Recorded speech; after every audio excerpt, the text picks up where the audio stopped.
ono yagambye tongereyo ku analysis aka Uganda kati kambongereyo kano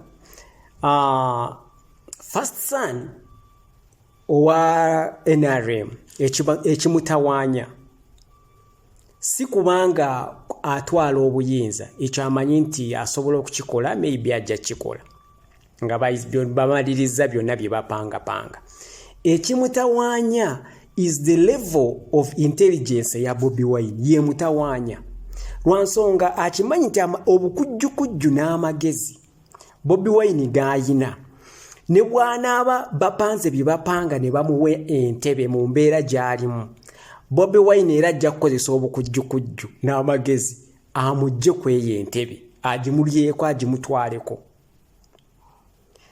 kyekisinga that is his worst nightmare kyekimusuzanga tatudde kyova olaba avayo n'agamba nti buli gwalaba muredi agenda mukuba essasi takyamanyina Bobi Wine yaani.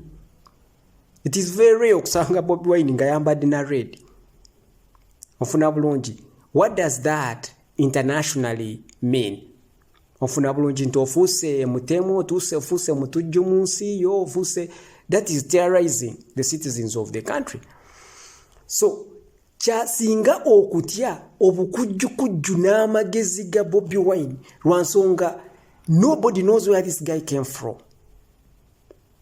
and how he has managed to get to where he is right now.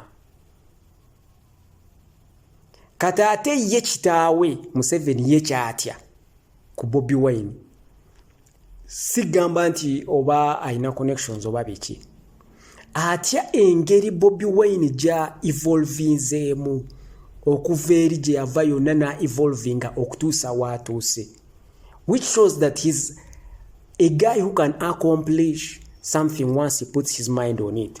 Kati naye kyatya kitaawe atya nti obukujjukujju n'obukudyokodyo n'obubadibadi n'abiki n'amagezi ga Bobi Wine bwe banaaba bakoze obukujjukujju ne bagamba oke tutaddeko ani oba wataddeko oyo mutabani we naye akitunulamu n'alabanga mu butuufu in less than a few months ono omulenzi bajja kuba bamututteko entebe. Ofuna bulungi. That is what they are afraid of. Okukyusa ne bateekako omuntu yenna ne bajjako Museveni ne bawa mutabani we ne bawa Wali. It's okay, they can do that. Ekyo kyangu nnyo. The problem is that kye bayina nti omuntu gwe bagenda okuteekako tagenda kubeerako.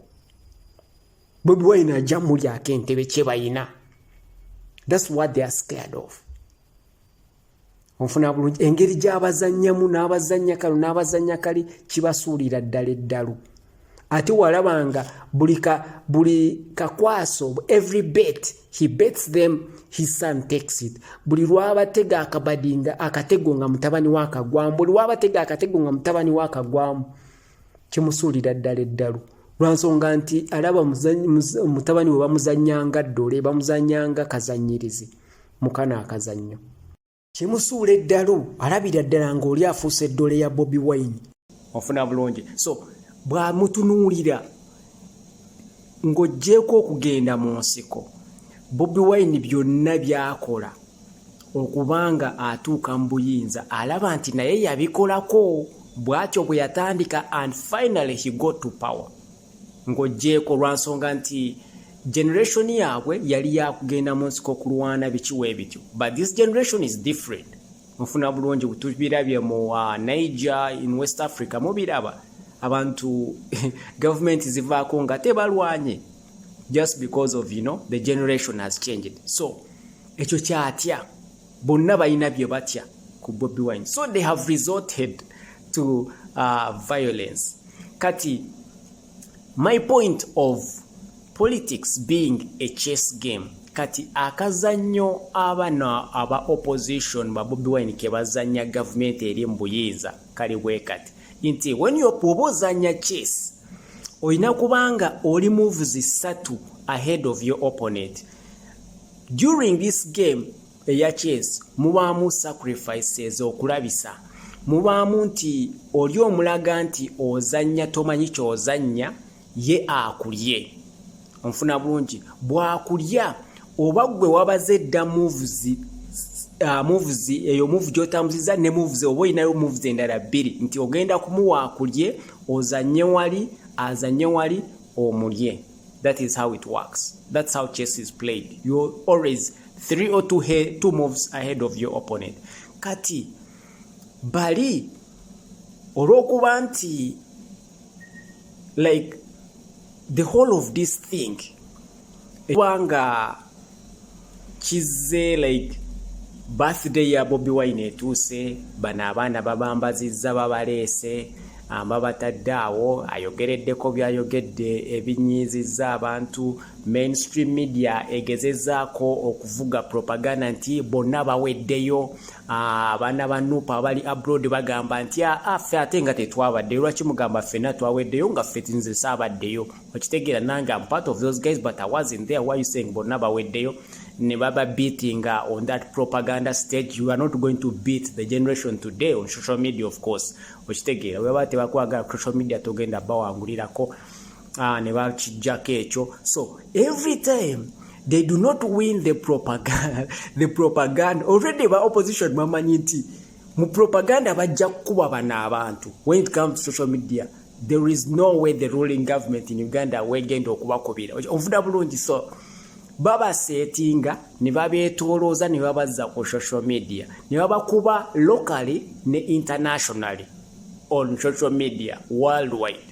Kati bwe baba mala okubalabisa ku social media bano banyiga because they have the old mentality bayina eryendowooza ey'ekikadde ey'ensiko onfuna bulungi. So they come back, they come and now they resort to violence. Kati violence eno bano baba nako it's also a move calculated by the opposition. Bano tebamanyi because they already know bintu babi bakoze over and over again for years. Now they know that this is how you play these guys. They are going to react like this and this is what is going to happen. There is nothing government ya Uganda kyekola aba opposition kyebatamanyi nti kyegenda okukola. Katate government yote chimanyi. Byonna bye mukola okuwamba abaana okukola biki byonna they know you're going to do that shit because they know that muina endowooza ennafu. Bwe babasinga mu arenas zonna you resort to violence. So mujja ne muwamba abaana ne mubatwala ne babalabisa. They are expecting that. So what happens is that mweye embeere y'okubanga mu resorting to violence they have put you in a fix ebaleetera okumenya amateeka ate mmwe gwe mwateekawo mmwe mwennyini ge mwekolera ne mubanga mugamenya.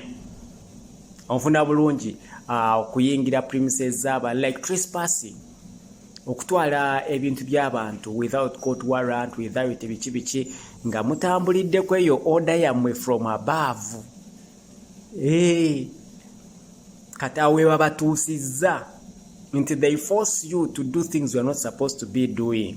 Ebibalabisa internationally. Kati we bali. That is where you are at now. Kati kibabaza nnyamwe temunnakategeera.